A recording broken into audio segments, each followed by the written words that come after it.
When Hurricane Harvey, a monstrous tempest, violently crashed into the Texas coast, leaving a trail of utter devastation, Emily found herself marooned in a town she barely recognized. Imagine her terror, surrounded by strangers, all desperately trying to piece their shattered lives back together. And then, out of nowhere, came Rusty, a wild bobcat, a creature of local legend, belonging to no one, vanished when the storm raged. Disappeared without a trace, until one fateful, unforgettable morning, Rusty reappeared, a sight that would make your jaw drop. He was dragging a mysterious bag of supplies through the wreckage. Clutched tightly in his powerful jaws was a weathered burlap sack. It was so heavy, the poor animal struggled with every single step. What could be inside?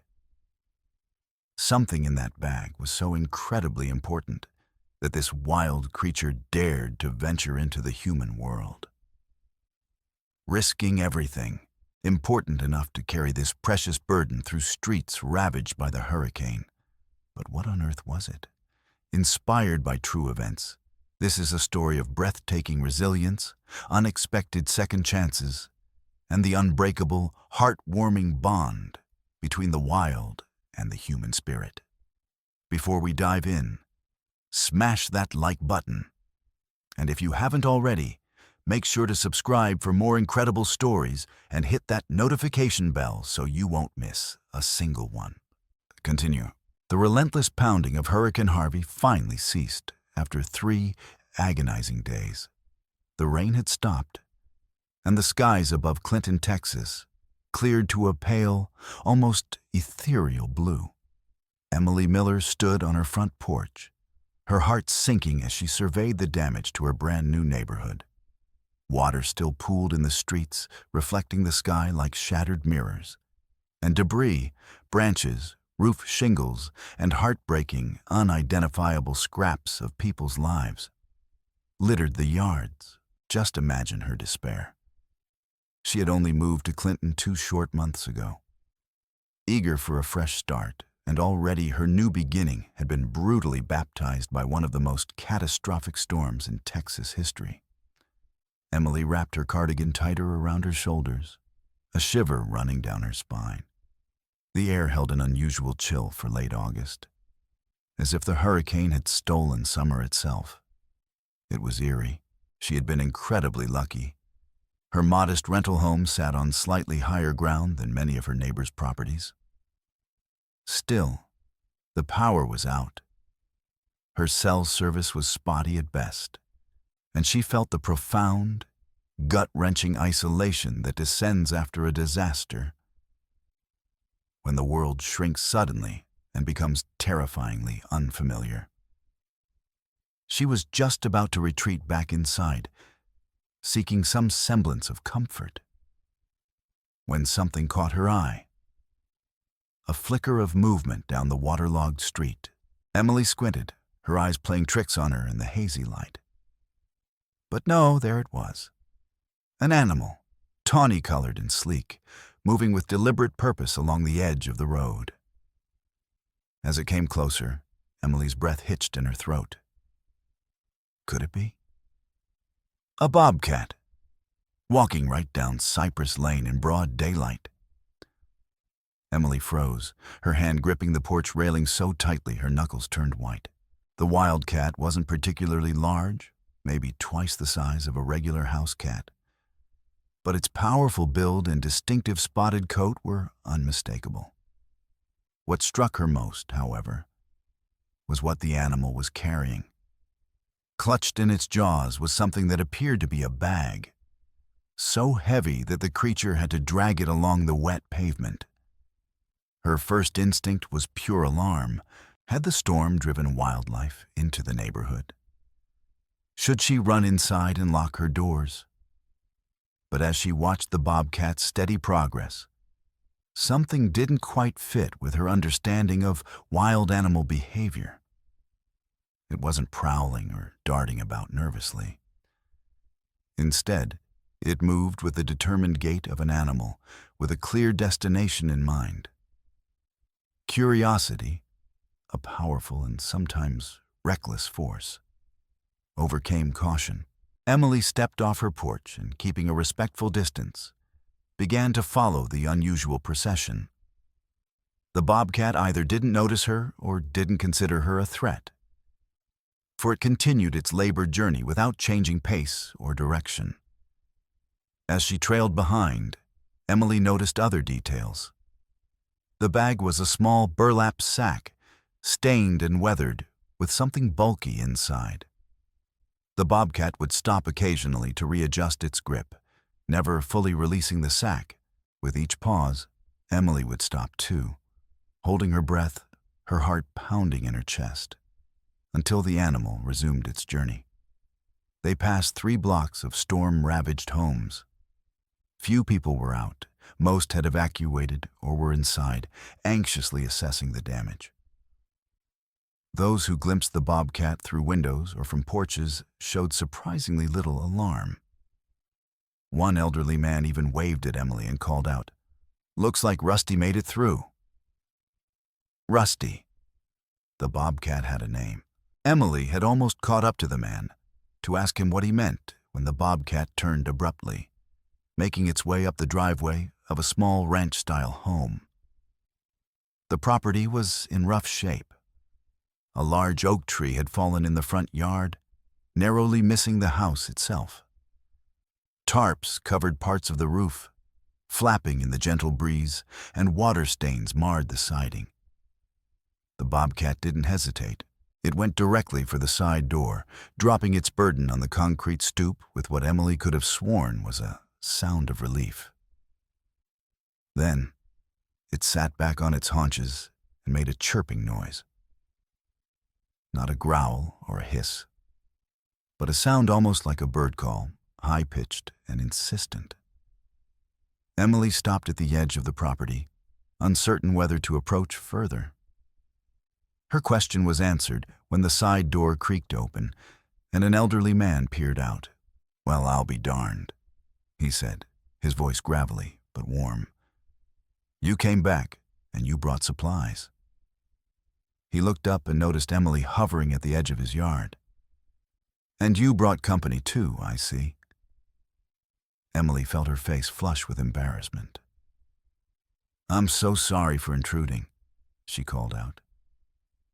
I saw the bobcat with the bag, and I couldn't help but follow. I was worried it might be in trouble." The old man chuckled, bending with some difficulty to pick up the burlap sack. "No trouble at all. Why don't you come up to the porch? I suspect you've got questions, and I could use the company. The name's Walter Peterson." Emily approached cautiously, her eyes fixed on the bobcat, which was now rubbing its head against Walter's leg in a gesture startlingly similar to a house cat greeting its owner. "I'm Emily Miller," she said, stopping at the bottom of the 3 steps leading to the stoop. "I moved to Clinton just before summer. I live on Cypress, a few blocks back." "Welcome to Clinton," Walter said kindly, though his eyes held a hint of sadness. "Though I wish the circumstances were better for making introductions." Walter nudged the bobcat gently with his boot. "This here's Rusty. Don't worry, he won't harm you. He was born wild, but he's grown up around people. Got more house cat in his personality than bobcat most days." As if to illustrate Walter's point, Rusty flopped onto his side and began to groom his front paw, utterly unconcerned by Emily's presence. "Would you like to come in for some coffee? It's instant, I'm afraid. No power for the real stuff." Emily hesitated for only a moment before nodding. There was something about Walter's weathered face and kind eyes that put her at ease, and after days of isolation during the storm, human connection, even with a stranger, felt like a lifeline. Inside Walter's home, everything was neat but showed clear signs of hasty preparation for the hurricane. Furniture had been pushed to the center of the living room, away from the windows. Plastic bins held what looked like important documents and photo albums. A battery-powered lantern sat on the kitchen counter, casting a warm glow in the dimness. Walter placed the burlap sack on the counter and opened it. Emily peered inside to see packages of jerky, a few cans of tuna, and a bag of what looked like pet kibble. "Well, I'll be," Walter said, shaking his head in wonder. "Rusty raided my emergency stash in the shed out back. Must have broken in there during the storm." He looked down at the Bobcat, which had followed them inside and now sat expectantly by a water dish in the corner of the kitchen. "Smart old boy knew we'd need food, didn't you?" As Walter filled a pot with bottled water for coffee, he began to tell Emily the incredible story of Rusty the Bobcat. "It was about 7 years ago now," he said, placing the pot on a camping stove. "I was checking my property line after another bad storm, nothing like Harvey, mind you, but bad enough. Found this tiny bobcat kitten. Couldn't have been more than a few weeks old, caught in some debris, mother nowhere to be found." He was half drowned, eyes barely open. Walter paused, spooning instant coffee into mugs. "I should have called Wildlife Services, I suppose. But I had just lost my wife the year before, and something about that little fighter spoke to me. So, I took him in. Just temporarily, you understand?" Emily smiled, already sensing where this heartwarming story was going. "Temporarily," she echoed softly. "Exactly. Nursed him with a bottle like a kitten. Once he was eating solid food, I built him an enclosure out back. Thought I'd release him when he was strong enough. But by then, my son's family had moved in with me after Tom lost his job. Their boy, Kevin, he was just a baby then, maybe a year old. He and Rusty formed a bond like nothing I've ever seen." Walter passed Emily a steaming mug and gestured toward the living room. They sat, Emily on the sofa and Walter in a worn recliner, while Rusty prowled the perimeter of the room before settling near Walter's feet. As Rusty got bigger, we tried to keep things wild. No playing with him like a pet, no letting him in the house. But that cat had other ideas. He'd escape the enclosure, find ways into the house, started following Kevin around the yard like a guardian. By the time Kevin was 3, it was clear Rusty wasn't going anywhere. "Is that even legal?" Emily asked, blowing on her coffee. Walter shrugged. "Not strictly, no. But folks around here understand. We're rural enough that the authorities don't bother us much. Rusty comes and goes as he pleases, hunts on his own, stays wild in that sense. But he always comes back, especially to see Kevin." His face clouded with a hint of worry. "That's why I stayed behind when the evacuation orders came. Tom and his wife took Kevin to San Antonio, but somebody had to look after Rusty." "The hurricane must have been terrifying," Emily said quietly. "Worst I've ever seen," Walter admitted, his voice heavy with the memory. "When the eye wall hit, the noise was like a freight train. Part of the roof tore off. That's what the tarps are covering. Rusty was inside with me, and the crash spooked him something fierce. Bolted right out through a broken window. Hadn't seen him since, until today." As they talked, Emily learned more about the Peterson family. Tom, Walter's son, was a construction worker who had struggled to find steady work since the oil downturn. His wife, Melissa, worked as a nurse at the county hospital, and 6-year-old Kevin, according to his grandfather, was the spitting image of his grandmother, with a heart twice as big. The conversation flowed easily as afternoon shadows stretched across the floor. Walter showed Emily photos. Kevin as a toddler with Rusty curled protectively nearby. Rusty perched on the back porch railing watching birds. Kevin on his first day of kindergarten last year, with Rusty watching from a distance as the school bus pulled away. The whole neighborhood knows about him, Walter explained. Most folks give him a wide berth, which is as it should be. He's still a wild animal, capable of defending himself. But he's never shown aggression to people. Quite the opposite, seems to have appointed himself neighborhood watchman. A memory clicked into place for Emily. Is that why Mrs. Henderson down the street has a "Beware of Bobcat" sign in her yard? I thought it was a joke.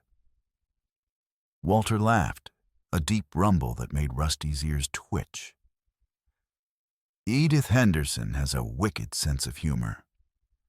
But that sign's kept more than one salesman from bothering her, I can tell you that. As they talked, Emily found herself relaxing for the first time since the hurricane warnings had begun.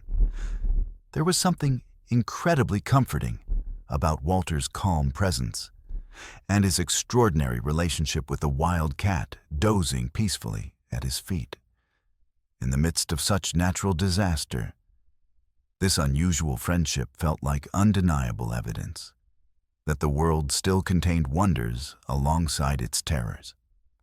When Emily finally stood to leave, the light was beginning to fade. I should get home before dark, she said reluctantly. The streets are still a mess, and I don't have a flashlight. Walter nodded, rising stiffly from his chair. I appreciate the company, he said. It gets awfully quiet here without the family. They'll be back once the roads clear up, but for now, it's just me and this rascal. He nudged Rusty with his toe, earning a soft chirp of protest from the bobcat. Do you need anything? Emily asked. I have some extra canned goods, batteries. We're set now, thanks to Rusty's foraging skills, Walter said with a chuckle. But I wouldn't say no to a visit tomorrow, if you're so inclined. Kevin would be mighty impressed to hear you followed Rusty home. Not many folks would be brave enough.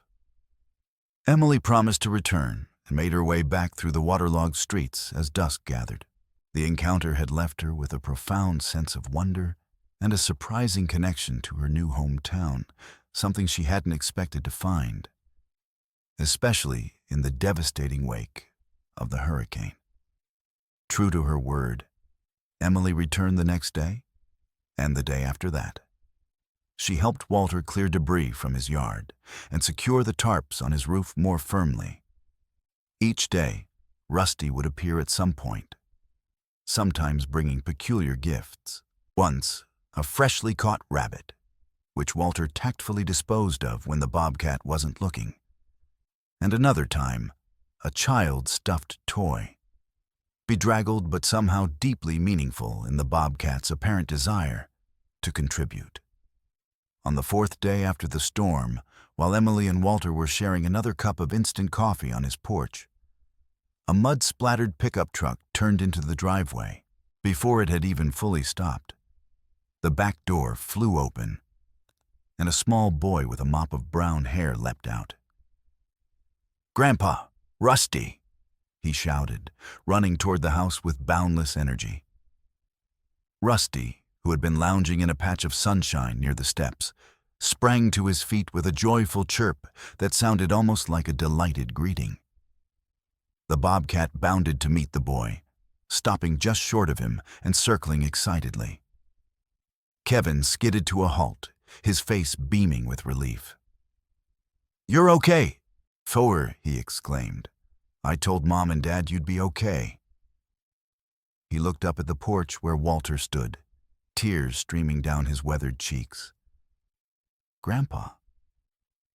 The reunion that followed brought tears to Emily's eyes as well. Tom and Melissa Peterson embraced Walter with the desperate relief of a family who had weathered a terrifying separation during a crisis. Kevin chattered excitedly about their evacuation adventure, while Rusty weaved between their legs, occasionally sitting back to watch the humans with what Emily could only describe as pure satisfaction. Melissa, a petite woman with Kevin's same warm brown eyes, noticed Emily hanging back. "You must be the neighbor Dad mentioned on the phone," she said, extending her hand with a warm smile. "Thank you so much for checking on him. We were worried sick until the cell towers came back up yesterday." "Emily's been a godsend," Walter confirmed, his voice thick with emotion. "And she witnessed Rusty's triumphant return with emergency supplies." Tom laughed, ruffling his son's hair. Kevin was absolutely convinced Rusty would take care of Grandpa.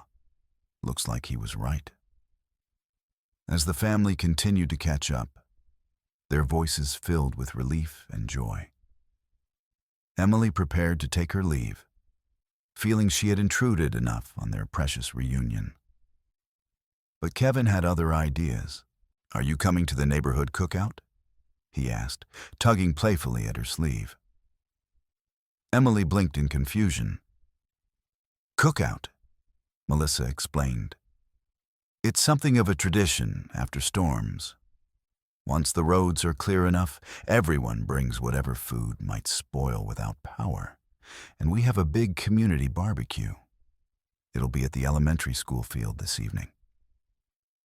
She smiled warmly. "You should definitely come.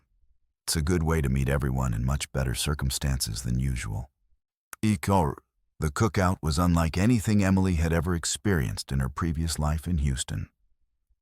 Despite, or perhaps because of, the widespread devastation surrounding them, the people of Clinton gathered with remarkable spirit. Grills were set up on the elementary school's concrete basketball court. Tables salvaged from the school cafeteria held an assortment of thawing food. Packages of hot dogs and hamburgers, containers of potato salad and coleslaw that desperately needed to be eaten before they spoiled, and even a few rapidly melting gallons of ice cream. Children played tag on the field, their carefree laughter a defiant counterpoint to the visible destruction beyond the school grounds. Adults clustered in groups, sharing harrowing hurricane stories and offering help to those who had suffered more significant losses. Emily moved among them somewhat shyly at first, feeling like an outsider. But Walter made a point of introducing her to everyone as the brave soul who followed Rusty home. To her surprise, this made her something of a minor celebrity. "You actually followed him?" asked Edith Henderson, the woman with the "Beware of Bobcat" sign, her eyes twinkling with amusement. Most newcomers run the other direction when they see him. "I was just so curious," Emily admitted, a small smile playing on her lips. "He seems so purposeful." "That's Rusty," agreed another neighbor, a man who introduced himself as Coach Miller from the high school. "Smartest wild animal I've ever encountered. Been watching him grow up alongside Kevin these past years. Remarkable creature." As the evening progressed, filled with the comforting sounds of community and shared stories, Emily found herself drawn into the fabric of Clinton in a way she hadn't anticipated when she'd moved there seeking a quieter life after her difficult divorce. These people had an ease with each other, a deep connection born of shared history and mutual reliance. They knew each other's stories, strengths, and vulnerabilities. And somehow, in the space of one extraordinary week, Emily had become a part of that tapestry. All thanks to her unexpected connection to Walter, Kevin, and a semi-domesticated bobcat named Rusty. The highlight of the evening came as dusk began to paint the sky in hues of orange and purple. Kevin, who had been conspicuously absent for about 20 minutes, reappeared at the edge of the field, Rusty trotting faithfully at his side, causing a few of the out-of-town relief workers to gape in utter astonishment. "It's okay," Kevin announced proudly to the small crowd that had gathered to watch. "Mom said Rusty could come if he behaves, and he promised he would."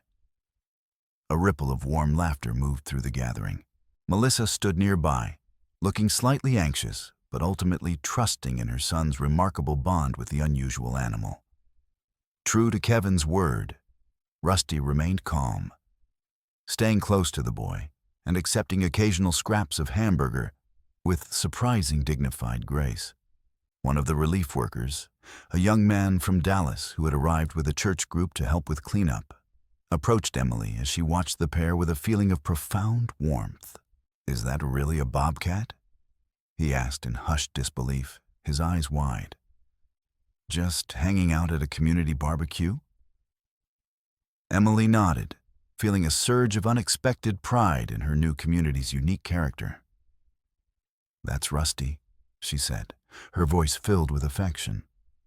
"He's something of a local celebrity, especially now." Now, haven't you heard the story?"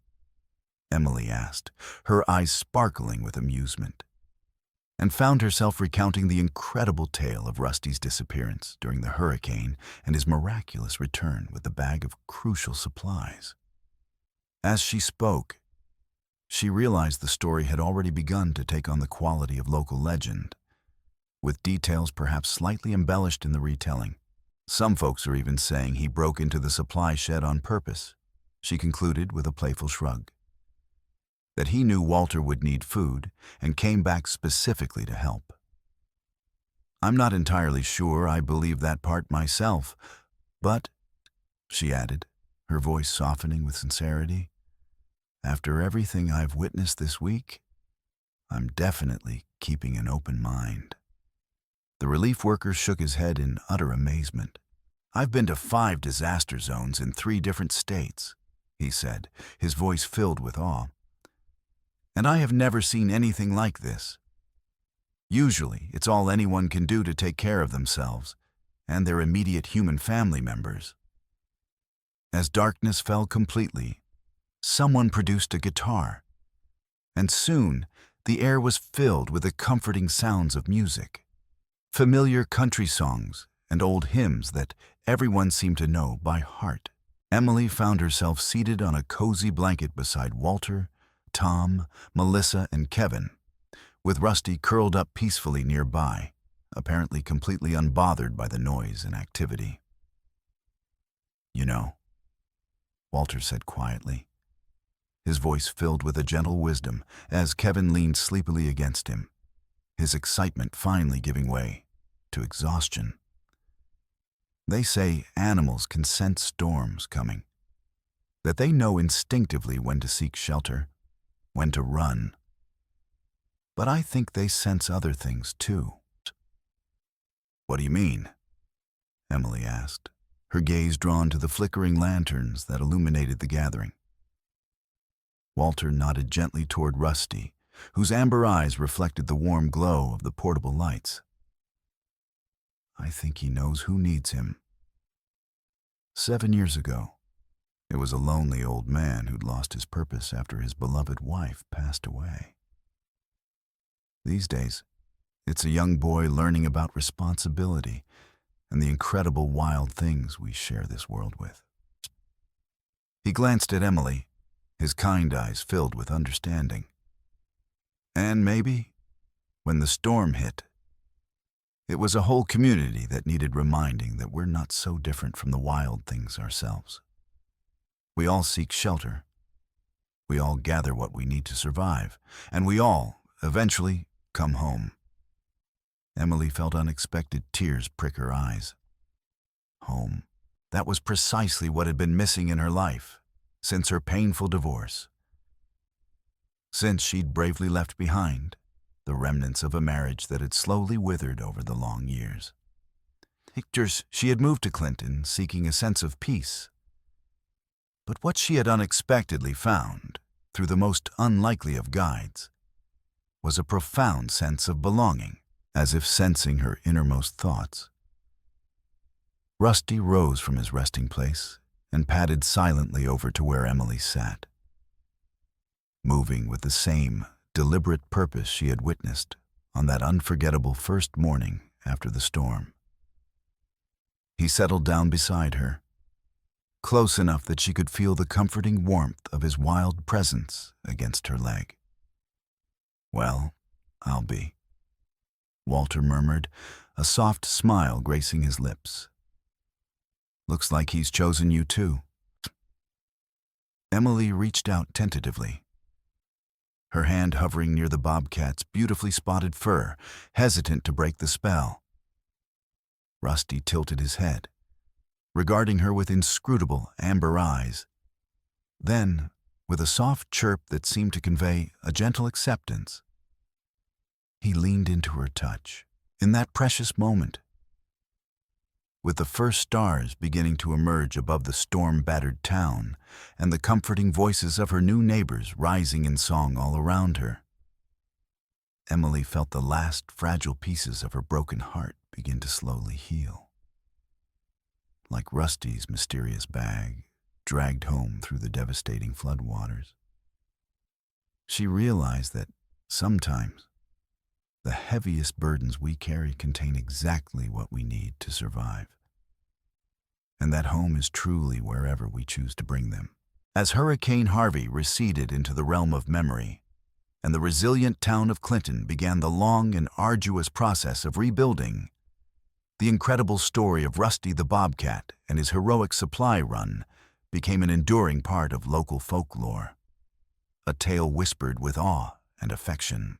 Emily, no longer a newcomer, but now woven firmly into the vibrant community fabric, would smile whenever she heard it retold. Sometimes with Rusty's legendary bag growing larger and its mysterious contents becoming even more miraculous with each passing telling. But the truth she knew, the truth that warmed her heart, was miracle enough. That in the immediate aftermath of utter destruction, a wild creature had reminded them all of the powerful, unbreakable bonds that connect us to each other, to the precious natural world, and to the cherished places we call home. Valuable lesson. The most valuable lesson from this story is that connection and community can be found in the most unexpected places and forms, even in the aftermath of tragedy. It highlights the resilience of both the human and animal spirit and the profound impact of kindness and unexpected bonds in helping us heal and rebuild. Now, we'd love to hear from you. What did you think of Rusty's incredible story? Please leave a comment below. Don't forget to rate this video on a scale of 1 to 10, with 10 being the highest. And if you enjoyed this heartwarming tale, please subscribe to our channel for more inspiring stories.